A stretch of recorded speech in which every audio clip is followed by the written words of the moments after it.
days at the stick. From who's got it better than us to brick by brick. It's always the 49ers way, from off-season to game day. Yeah, we talk back. It's the 49ers Cutback.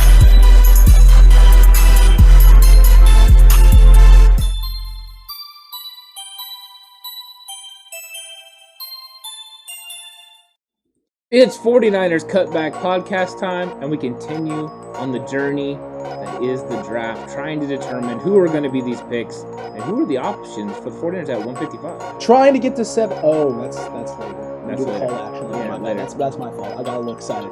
No, a lot of good options for the 49ers at 155 still, which is crazy to think. This draft is loaded with talent at certain positions, and there's a lot of guys the Niners could get right here that could work out in their favor. There really is. There's a lot of great players that are still going to be available. Some impact guys, some guys that can make some impacts. And one of those guys that I really like is Jordan Smith. He's an outside edge rusher. He's 6'7". He's 245 pounds, and he's built to destroy. And I like him in the open field, and I like what he can do. And I like the fact that he would be able to go after Kyler Murray, and he would be able to go after Russell Wilson. And that is big because those guys get out in the open field and can cause problems. This guy could spy them. He's that kind of talent. He's that kind of speed. He's raw. So Chris Kasarik would have to work with him. And I know a lot of people are going to say, well, maybe he's not such a great scheme fit because he's more of a 3-4 outside linebacker. But I think the 49ers have proven that you could take a 3-4 outside linebacker and put him in the wide 9, and they do very successful. But he's more of a developmental guy. But right here, I would 100% be willing to take a chance on him because he could develop into a great pass rusher. Not a good one, but a great one. Absolutely, and he's still got a lot of size to add to that frame of his. He looks thin and he is large, which means a lot of more muscle mass, a lot more strength, a lot more power, a lot more explosiveness. That get off could get even better, and it's already pretty gosh darn impressive if you haven't watched film. So make sure you go watch film on this guy. Yeah. This guy is the real deal. Jordan Smith there would be an absolute steal right there at pick 155. If we don't go edge rusher early, this is the guy I want us to target. Could very well happen. He could be available here. They may have to move up a little bit maybe to get him, but if you don't make a whole lot of other moves and the Niners are sitting pack, it could be because they got a certain guy in mind. Maybe someone has caught their eye. It could be Jordan Smith. You never know. Another guy to talk about, one of my favorite wide receivers in the entire draft, the Marquez Stevenson. Mr. Stevenson is lightning fast. He has been falling down some boards. He's been rising and falling all over the place. Very early on in this thing, he was considered to be a guy who could go in the first 2 rounds. Then he was all the way down in round 7, and now he's settling in roughly where I thought he would settle in, which was round 4, round 5, round 6, somewhere in there, middle of the draft. Route running stuff, he's got some things to clean up, but there's no denying the top-end speed, and there's no denying that the 49ers need top-end speed at wide receiver. He could also help in the return game. This guy is lightning quick, and he could be the sort of Travis Benjamin replacement in terms of what he could be, except without some of the polished route running skills. Yeah, I think he's an option. I think he really is. He's got that elite speed that can take the top off the defense, which would allow George Kittle and Deebo Samuel to operate underneath. That way you could also put, him and Brandon Ayuk out there together and really stretch the field. If you got a big, strong arm at the quarterback position, with a young guy, this is somebody you want, to be able to take the top off and chuck the ball down the field and see. I said chuck because it's fun. That's fun. But yeah, you can get the ball down the field and really cause some issues. The offense would change if you're getting this guy. I think this would also signal that, maybe Kyle Shanahan's going to take more chances down the field. Jimmy Garoppolo likes to hit the intermediate routes, short to intermediate routes, and he's very good at those. Stevenson would not be great at that because that's not what he does. He's not a great route runner. He's not good in short areas. So if you're doing this move, it's signaling that, hey, this offense is about to change a little bit. We're about to take the top off. You brought up Travis Benjamin. I think that's going to be the big question, is if whether they think Travis Benjamin can continue that role this year or if it will go to a young guy like Stevenson. But one thing I know is if Kyle really likes someone, he's going to make the move and get him. So if he likes him, he's going to get him. And we know he likes speed. John Ross was a guy he loved and was trying to target when he first came into San Francisco. It just didn't work out. This is a guy who's got similar type speed, similar issues in terms of the route running and questions. Never know. Could work out. Could. Another guy, next guy on the list, a guy that you're a big fan of, that I'm a big fan of. We both love his hoodie. Part of the Bang Bang Hood gang. Mr. Trill Williams from Syracuse. That Syracuse defense is incredible. That secondary is even better. One of the most highly touted secondaries come out in the draft in terms of all of their guys are pretty much draft prospects in the first 4 rounds of the NFL draft. All of them could work out. We really like this guy, though, as a nickel kind of prospect. Yeah, he's a different type of nickel. He's a 6'2", 200-pound nickel, which is a very big nickel, especially in the NFL, which a lot of people are seeing as a detriment. Like, oh, he can't play nickel because he's too big. What I see it as a possibility of somebody that fits really nice in covering the tight ends and stuff that the 49ers are going to be facing. Now it's not so much of a matchup problem when you get these power slots and tight ends in the slot on K'Wan Williams. Now you could have somebody like Trill Williams that could eventually translate to cover those guys. Gives you more options in the dime package as well, as he could come in and help fill that role. Make sure K'Wan Williams isn't going to be overpowered in these situations. So he does make sense, and he has the ability to translate out to the outside. He's not someone that can't play on the outside, and with that frame, he fits the 49ers scheme.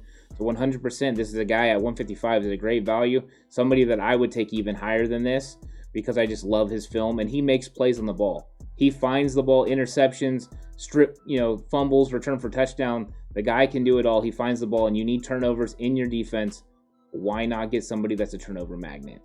Yeah, Grant Cohn always complains about our secondary not creating turnovers. This guy would fill that void, and Grant could just, settle in and be like, finally, they're getting that turnover magnet, because that's how it always works out. It's never, just being in the right place at the right time in the right situation happening. It's always about your ability to always create. Always.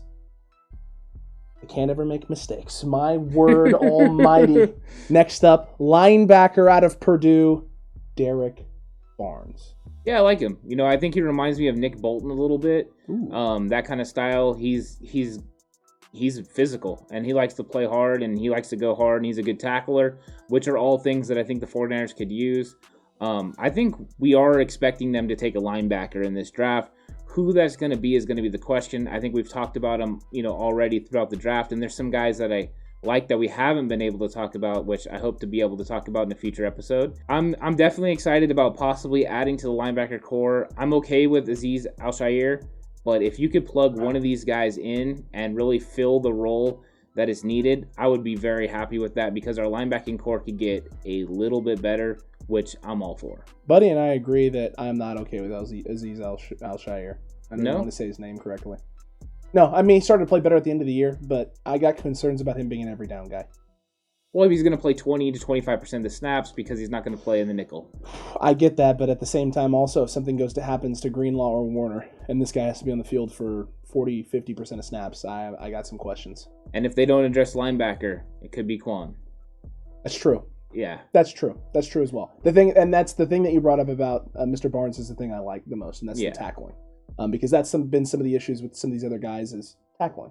Tackling percentages and tackling rates haven't been as good. This guy is a pretty surefire tackler. He's pretty consistent across the board. So I like that.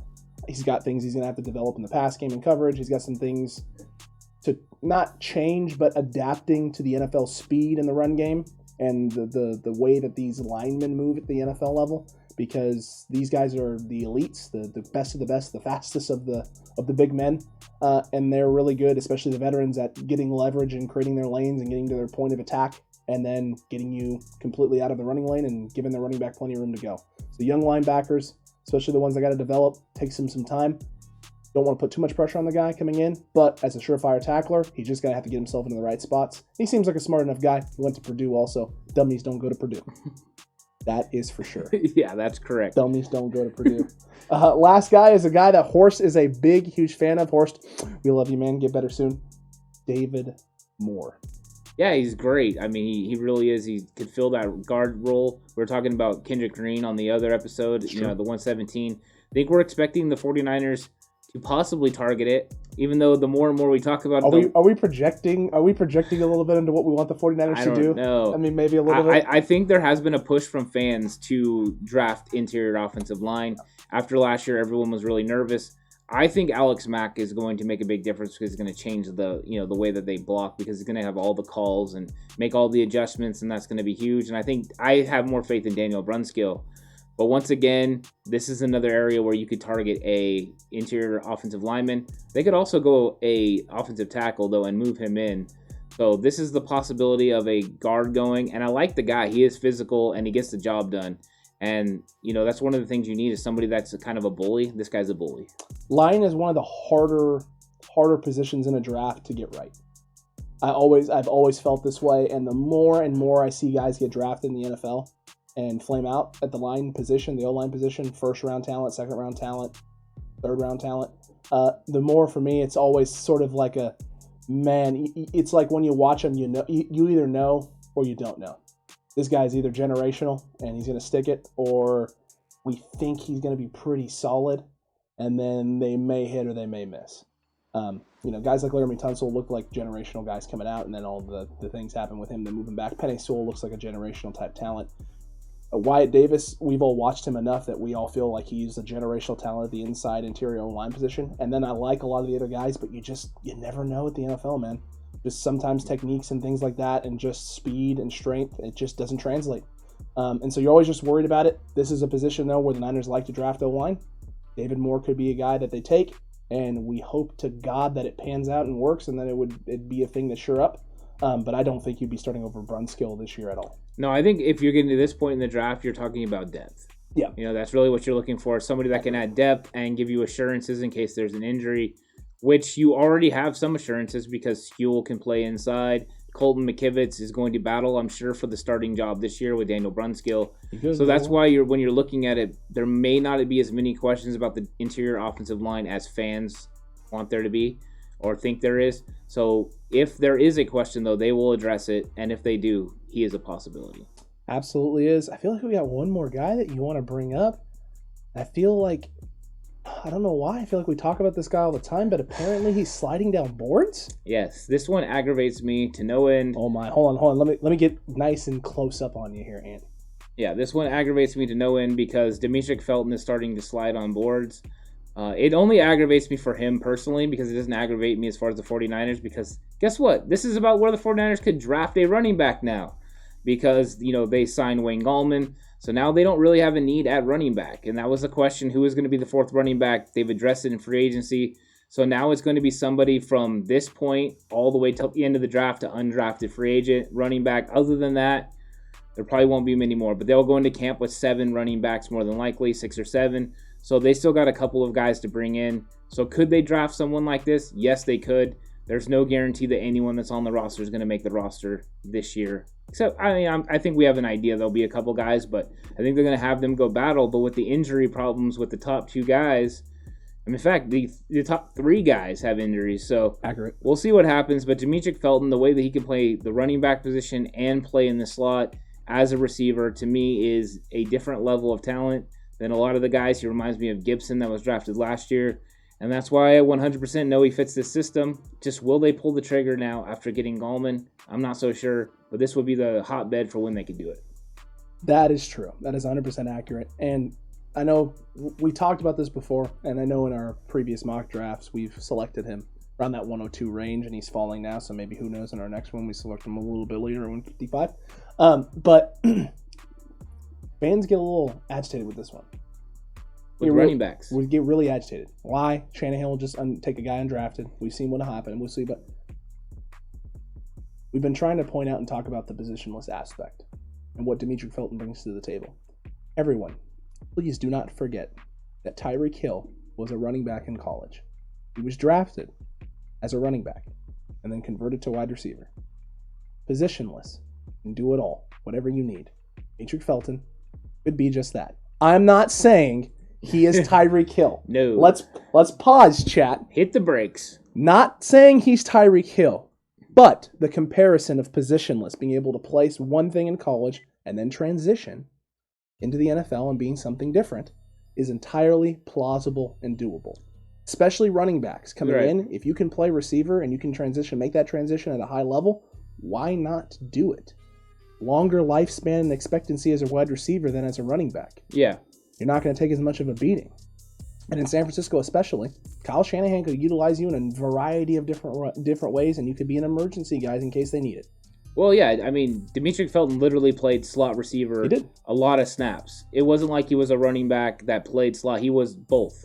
And he actually worked out at the Senior Bowl as a slot receiver. He did. And I think that's why he's kind of trickling down the board because people can't decide what he's going to be. Reminds me of Antonio Gibson, the same thing last year. Is he a receiver? Is he a running back? We don't know. But Jalen Hurd made the same move. He just made it in college. Correct. He said, you know what? He was a running back who realized that running back's lifespan isn't very long, moved to the receiver position, and then got drafted. That's why he makes sense because he could fill that role.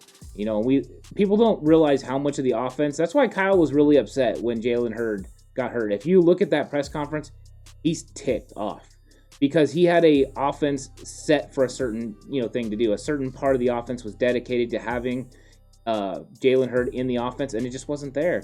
And when he lost it, it really hurt him, and that changed everything. Getting a guy that could fill that role, and just in case Jalen Hurd doesn't pan out or able to play, is huge. So this would be a good player to strike on. Is he the athlete of Jalen Hurd? No. He doesn't have the stature. He doesn't have the overall ability right now that Jalen Hurd does.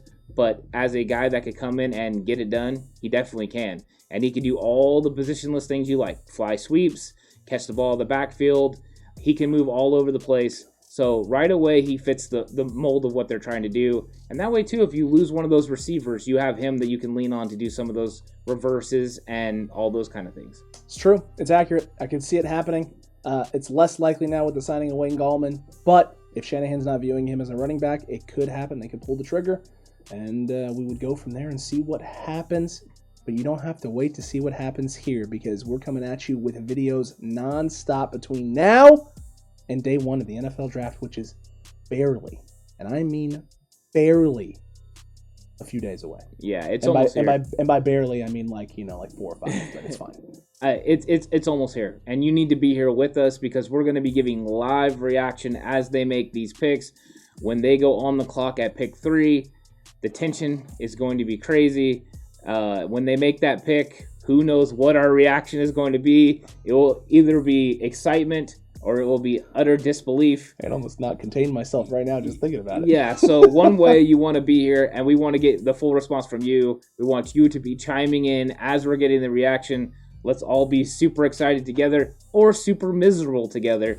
Either way, it's going to be something to behold because it's going to be fun. Just not McCorkle. Please not McCorkle. Just for love of everything good and holy in the world, not McCorkle at 3.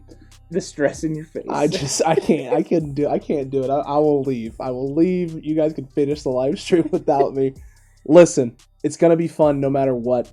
Be here. Hit that subscribe button. Hit that like button while you're down there. Hit that notification bell. And also let us know what you think about our options here at 155. Did we miss anyone? Is there anyone we should be considering?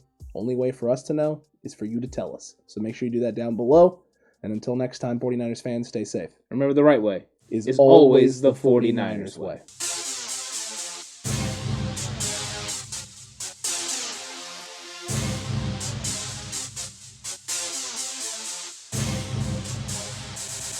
Sounds good.